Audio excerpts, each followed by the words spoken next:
Good morning students.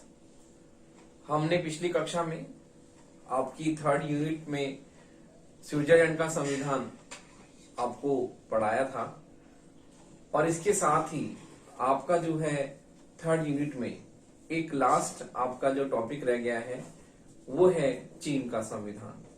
तो इसके साथ साथ ही चीन के संविधान के साथ ही आपका जो फर्स्ट पेपर है वो पूरा हो जाता है। फर्स्ट पेपर आपका चीन के संविधान के साथ ही समाप्त हो जाता है। तो आज हम चीन के संविधान के बारे में पढ़ेंगे कि चीन का संविधान किस प्रकार से वहां पर साम्यवादी दल का शासन है और हम देखते हैं कि चीन में एक दलीय व्यवस्था जो है इतने वर्षों से वहां पर साम्यवादी दल का ही अस्तित्व है और उसी के नेतृत्व में वहां पर सरकार जो है बनाई जाती है। तो हम चीन की सबसे बड़ी विशेषता ये देखते हैं कि चीन का जो जनवादी गणराज्य है उसकी विशेषता यह है कि वहां पर एक ही दल का जो है शासन व्यवस्था में भूमिका है। तो इस प्रकार से एक दलीय व्यवस्था में जब हम बात करते हैं तो हम एक दलीय व्यवस्था में चीन के साम्यवादी दल का उदाहरण देखते हैं कि एक दलीय व्यवस्था का नमूना चीन का साम्यवादी दल है, क्योंकि चीन में एक ही दल को सरकार बनाने का अधिकार है और एक ही दल की वहां पर हमें मौजूदगी दिखाई देती है कि वहां एक ही दल जो है अस्तित्व में है। तो इस प्रकार चीन में जो है साम्यवादी दल बहुत ही महत्वपूर्ण है और इसी दल के द्वारा वहां पर सरकार बनाई जाती है और सरकार बनाकर शासन व्यवस्था का संचालन इसी के द्वारा किया जाता है। तो देखिए हम देखते हैं कि चीन के जनवादी गणराज्य का 1982 का संविधान। तो देखिए अब हम थर्ड यूनिट में आपका लास्ट टॉपिक चल रहा है बीए सेकेंड ईयर में चीन का संविधान। चीन का संविधान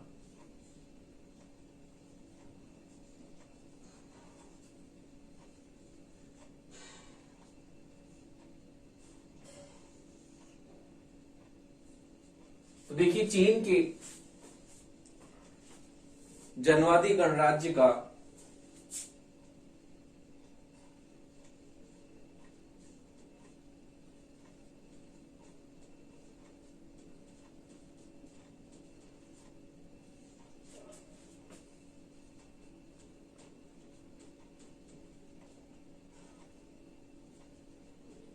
उन्नीस सौ बयासी का संविधान।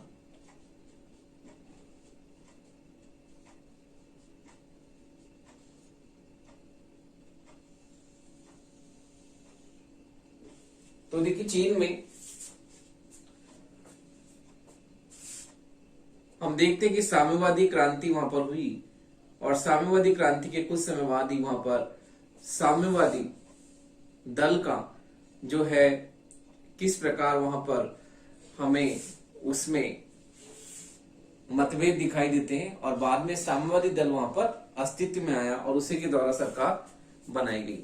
तो देखिए चीन के संविधान की जो रचना हुई 1982 में जब माओ की मृत्यु हो गई और माओ की मृत्यु के बाद में वहां पर शासन व्यवस्था को संभालने के लिए हम देखते हैं कि वहां पर किस प्रकार जो है नए संविधान का निर्माण किया गया। माओ की मृत्यु के बाद में 1982 में चाइना में नए संविधान का निर्माण हुआ और वर्तमान में जो चीनी संविधान है उसी पर आधारित है। तो हम देखते हैं कि 1982 में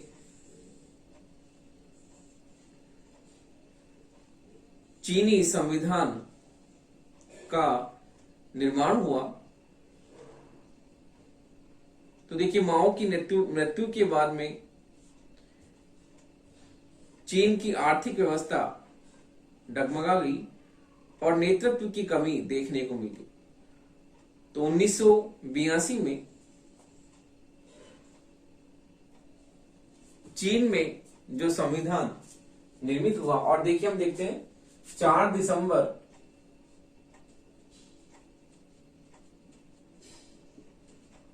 1982 को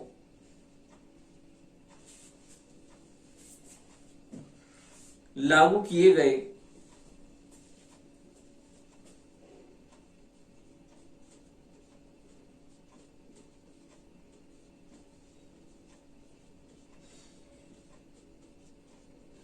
वर्तमान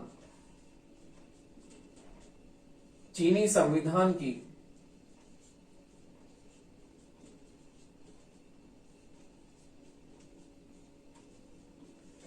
प्रमुख विशेषताएं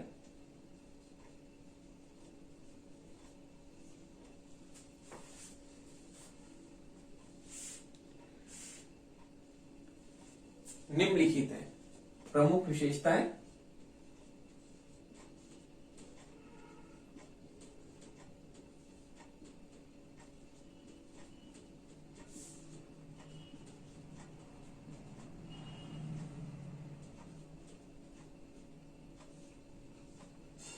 तो देखिए 1982 में चीन का संविधान निर्मित हुआ और 4 दिसंबर 1982 को इसे लागू किया गया।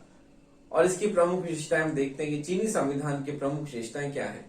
क्योंकि मैंने आपको पिछली कक्षा में बताया था कि किसी भी संविधान को समझने के लिए उस संविधान की प्रमुख विशेषताओं को समझना बहुत ही जरूरी है। क्योंकि जब हम संविधान की प्रमुख विशेषताओं को समझते हैं तभी हम उस देश के बारे में हम समझ सकते हैं, उस देश की शासन व्यवस्था के बारे में, दलीय व्यवस्था के बारे में, वहां शासन की प्रणाली क्या है, शासन का स्वरूप क्या है, किस प्रकार की शासन व्यवस्था है। ये सब बातें हम उस देश के संविधान की प्रमुख विशेषताओं को समझकर ही स्पष्ट रूप से हम उसे समझ सकते हैं। तो इसलिए हम चीन के संविधान में पहले चीनी संविधान की प्रमुख विशेषताओं की बात करेंगे कि चीन के संविधान की प्रमुख विशेषताएं क्या है। तो देखिए चीन के संविधान की प्रमुख विशेषताएं इस प्रकार हैं।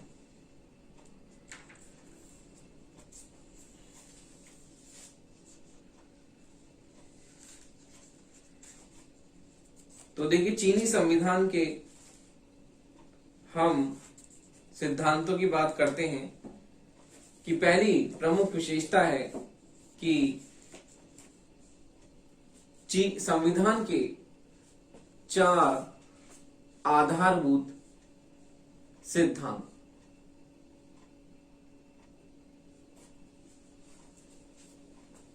देखिए पहला पॉइंट है संविधान के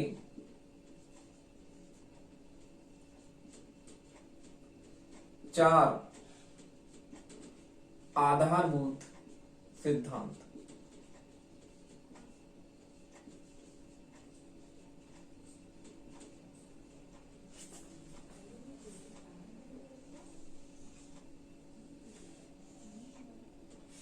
चार आधारभूत सिद्धांत। तो देखिए हम देखते हैं वर्तमान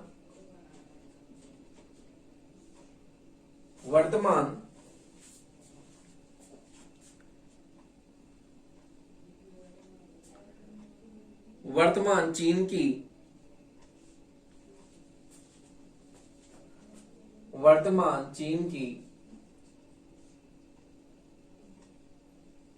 वर्तमान चीन के संविधान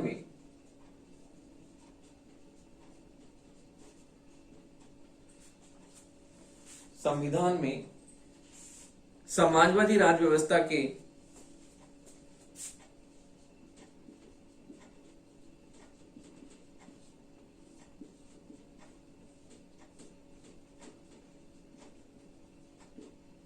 कुशल संचालन के लिए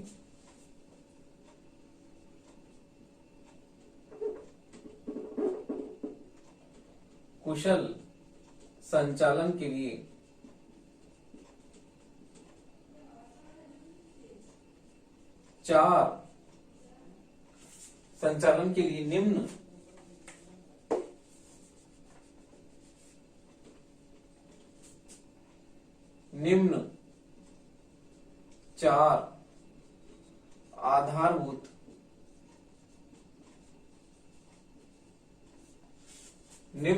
आधारभूत सिद्धांतों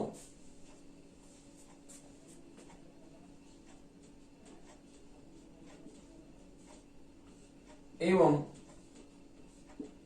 मान्यताओं को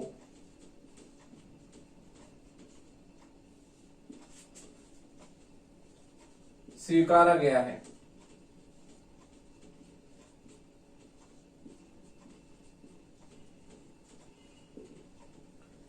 पहली है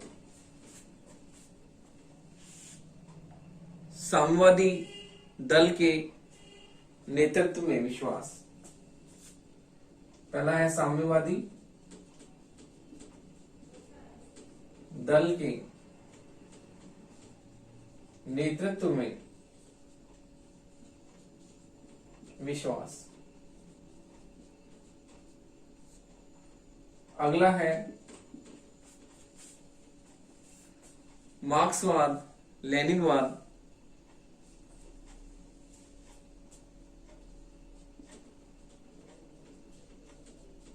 मार्क्सवाद लेनिनवाद तथा माओवाद से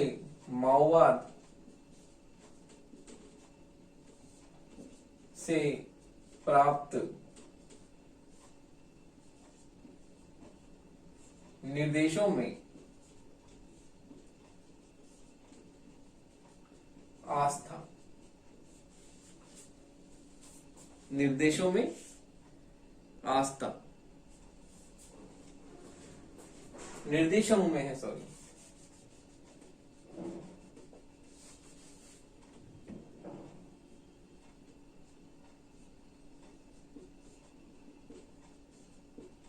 में आस्था। अगला है जन लोकतांत्रिक अधिनायकवाद में विश्वास।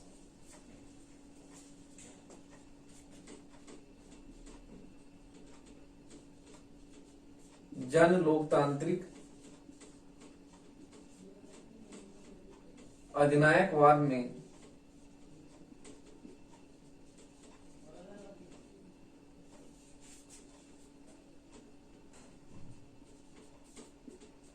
विश्वास। अगला है समाजवादी मार्ग का अनुकरण।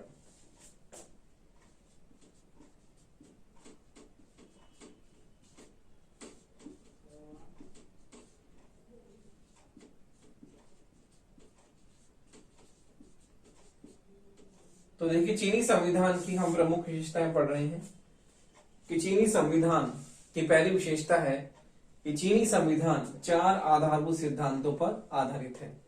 वर्तमान जो 1982 का जनवादी चीनी संविधान है, उसमें 4 आधारभूत मान्यताओं पर यह संविधान टिका हुआ है और ये 4 आधारभूत सिद्धांत मान्यताएं हैं।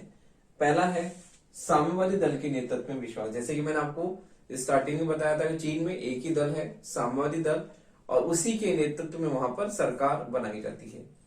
तो वहां पर साम्यवादी दल के नेतृत्व में विश्वास है। अगला है मार्क्सवाद लेनिनवाद तथा माओवाद से प्राप्त निर्देशों में आस्था।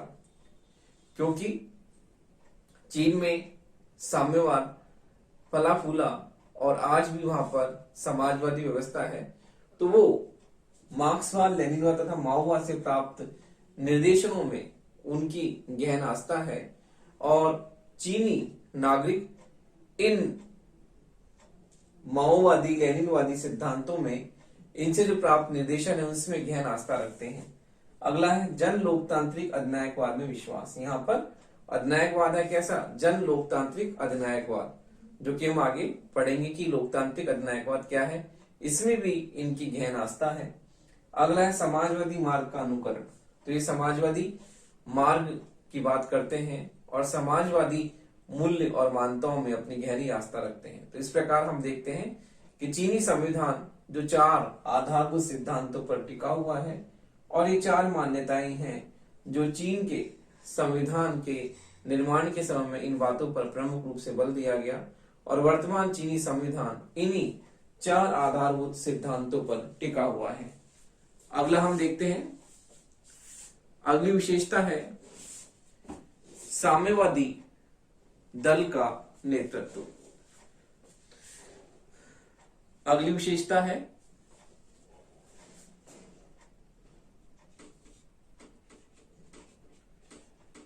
साम्यवादी दल का नेतृत्व।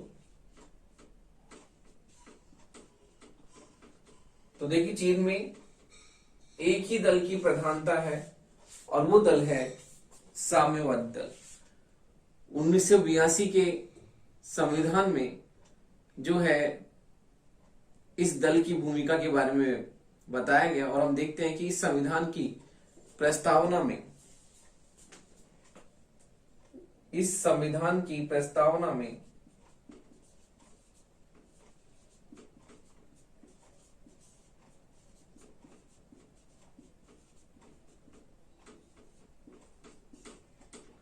साम्यवादी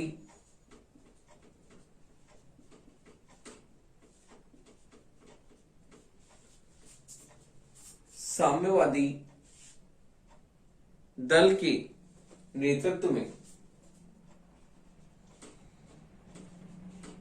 नेतृत्व में पूर्ण विश्वास प्रकट किया गया है।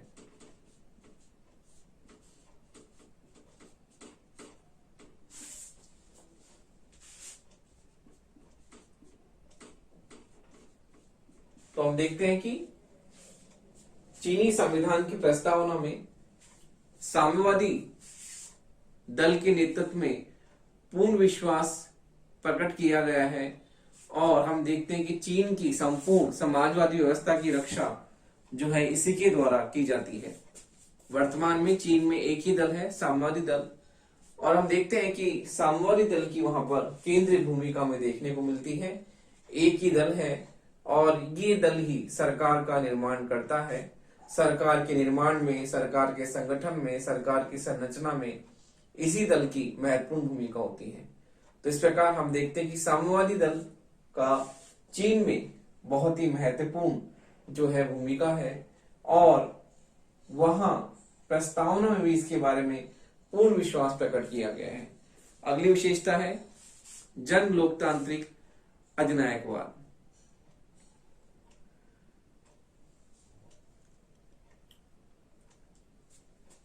तो देखिए,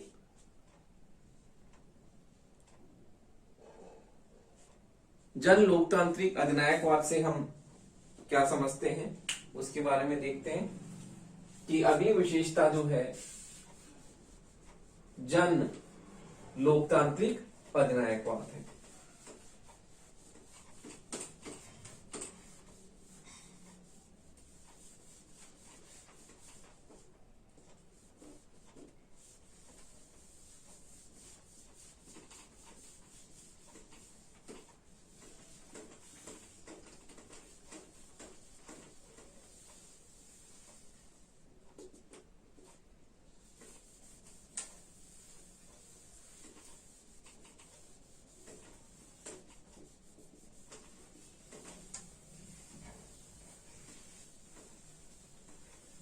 तो देखिए, अगली विशेषता हम देखते हैं जन लोकतांत्रिक अधिनायकवाद।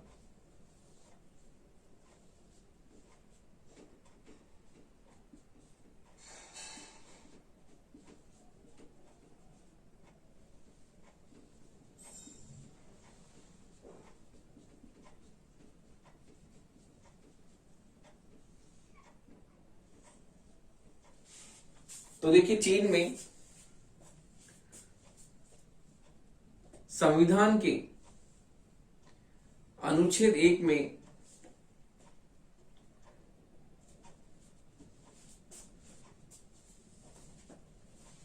चीन के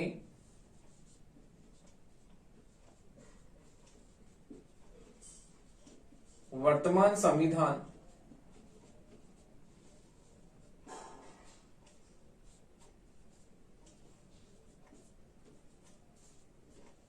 के अनुच्छेद 1 में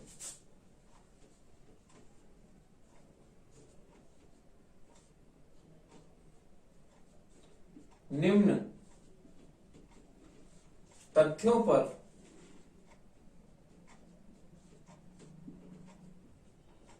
बल दिया गया है।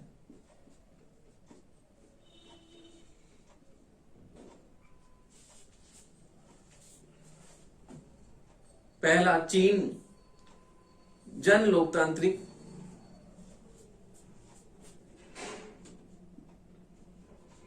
चीन जन लोकतांत्रिक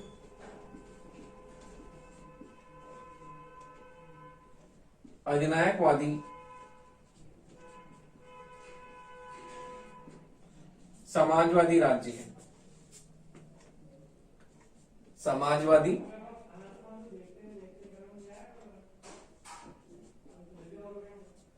राज्य है।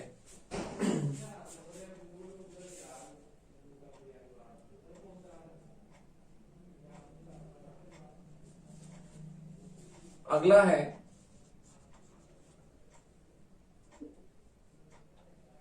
इसका नेतृत्व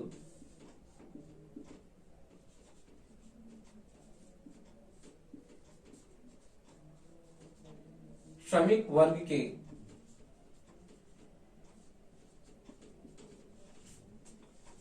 हाथों में है।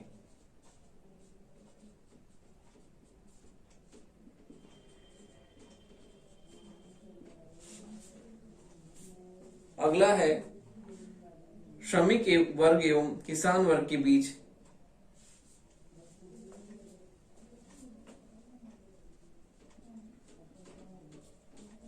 श्रमिक वर्ग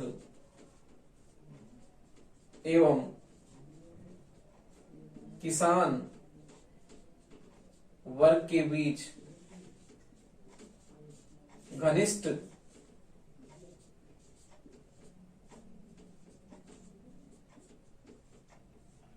मैत्रीपूर्ण संबंध है। मैत्रीपूर्ण संबंध है। तो देखिए, हम देखते हैं कि चीन में समाजवादी राज्य व्यवस्था मौजूद है, लेकिन फिर भी इसमें लोकतांत्रिक अधिनायकवाद है। तो देखिए, शासन का स्वरूप जन लोकतांत्रिक है और शासन का जन अधिनायकवादी रूप भी है। तो देखिए, इसका मतलब देखते हैं, जनता के बीच लोकतंत्र यह श्रमिक वर्ग के नेतृत्व में श्रमिक एवं किसानों के साथ में जो है सहानुभूतिपूर्ण संबंध रखने पर बल देता है। तो हम देखते हैं कि चीन में श्रमिक वर्ग के हाथों में जो है सत्ता है, लेकिन इसके साथ ही वहां पर श्रमिक और किसान वर्ग के दोनों के बीच में घनिष्ठ मैत्रीपूर्ण संबंध है। तो इस प्रकार से अधिनायकवादी व्यवस्था, लेकिन जन लोकतांत्रिक आधार पर वहां पर अधिनायकवाद है। तो इसलिए इस व्यवस्था को हम क्या कहते हैं? जन लोकतांत्रिक अधिनायकवाद। अगला है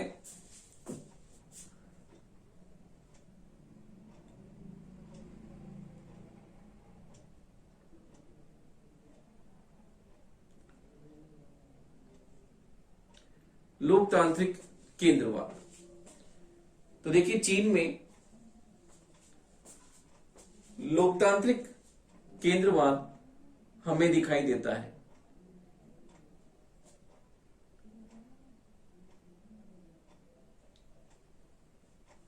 तो देखिए, लोकतांत्रिक केंद्रवाद हम चीन में देखते हैं कि वहां पर लोकतंत्र भी है और केंद्रवाद भी है। तो चीनी संविधान में हम दोनों व्यवस्थाएं देखने को मिलती है हमें कि लोकतंत्र भी है और केंद्रवाद भी है। वहां पर लोकतंत्र केंद्रवाद की स्थिति लिए हुए है। तो हम देखते हैं कि जहां लोकतंत्र और केंद्रवाद दोनों विरोधी है, फिर भी हम यहाँ पर देखते हैं कि लोकतंत्र और केंद्रवाद दोनों का अनुपूरक मिश्रण में देखने को मिलता है। तो इस प्रकार हम देखते हैं कि चीनी संविधान में लोकतंत्र है, लेकिन ये लोकतंत्र कैसा है? केंद्रवादी है, और केंद्रवादी निर्देशन से ये क्या है? संचालित होता है, और इसका स्वरूप लोकतांत्रिक है। इसलिए चीन में लोकतांत्रिक केंद्रवाद हमें दिखाई देता है कि वहां पर हम लोकतांत्रिक केंद्रवाद हमें स्पष्ट रूप से उजागर होता है। तो हम देखते हैं कि चीन में लोकतंत्र है, लेकिन लोकतंत्र के साथ साथ केंद्रवाद की स्थिति है कि शासन के प्रत्येक अंग के बीच में हमें नियंत्रण निर्देशन देखने को मिलता है। अगला पॉइंट हम देखते हैं, चीन के संविधान में समाजवादी आध्यात्मिक सभ्यता का निर्माण। समाजवादी आध्यात्मिक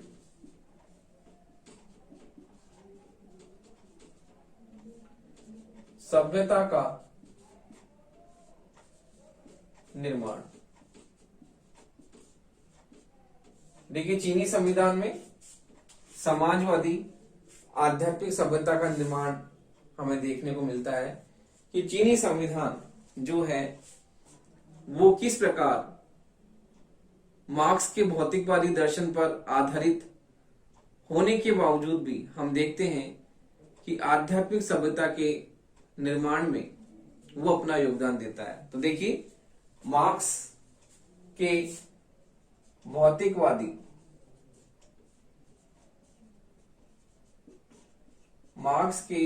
भौतिकवादी दर्शन के विपरीत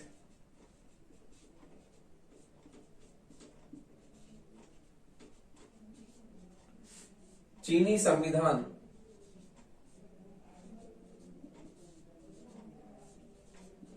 आध्यात्मिक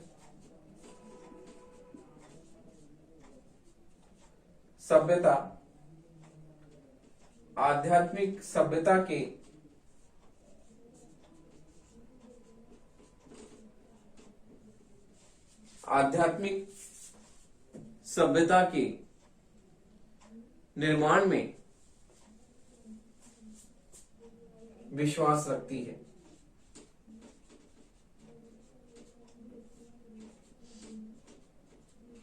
तो हम देखते हैं कि जहां पर मार्क्सवाद, आपने फर्स्ट ईयर में मार्क्सवाद पढ़ा होगा, और मार्क्सवादी विचारधारा में हम देखते हैं कि पदार्थ, भौतिक तत्व ही सब कुछ है और वही पूरी सृष्टि को संचालित करता है। मार्क्स पदार्थ अर्थात आर्थिक तत्वों को केंद्रीय भूमिका मानता है और ये कहता है कि आर्थिक तत्व ही संपूर्ण सृष्टि को संचालित करने की शक्ति रखता है।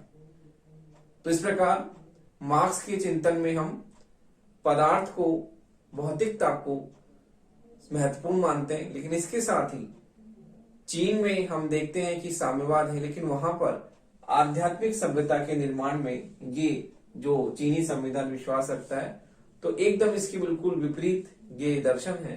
लेकिन फिर भी चीनी संविधान में हमें इसका सामंजस्य देखने को मिलता है कि चीनी संविधान मार्क्सवाद पर आधारित विचारधारा होने के बावजूद भी यहाँ पर हमें आध्यात्मिक सभ्यता के निर्माण में ये चीनी संविधान विश्वास रखता है। तो ये बिल्कुल बेमेल हमें दिखाई देता है। अगला है समाजवादी लोकतंत्र। तो देखिए, समाजवादी लोकतंत्र यहाँ पर मौजूद है और समाजवादी लोकतंत्र में हम देखते हैं किस प्रकार से यहाँ पर जो है कुछ विशेषताएं की गई हैं, जिस कारण से इस संविधान को हम सामाजिक लोकतंत्र का बहुत ही अच्छा उदाहरण मानते हैं।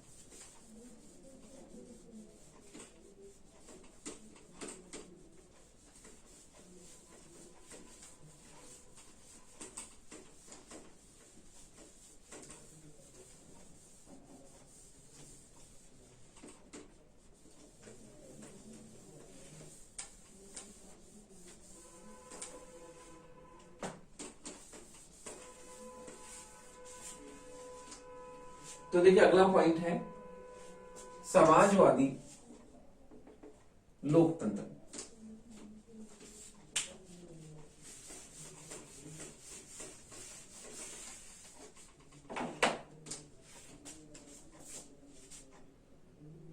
समाजवादी लोकतंत्र